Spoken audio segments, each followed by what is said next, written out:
বিজয় দিবসে সকলে রাস্তায় নেমে এসছে, সকলে উল্লাস প্রকাশ করছে, সকলে সকলের সাথে একাত্ম। ডাইনি, স্বৈরাচার, খুনি, ফ্যাসিস্ট শেখ হাসিনা আজ পালিয়েছে।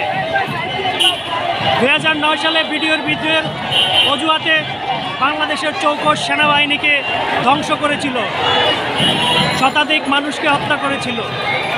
এই চলমান আন্দোলনে হাজারের উপরে মানুষকে হত্যা করার পর খুনি হাসিনা আজ পালিয়েছে। একজনের হাতে দেখা যাচ্ছে ফিলিস্তিনের স্বাধীনতাকামী মানুষের পতাকা।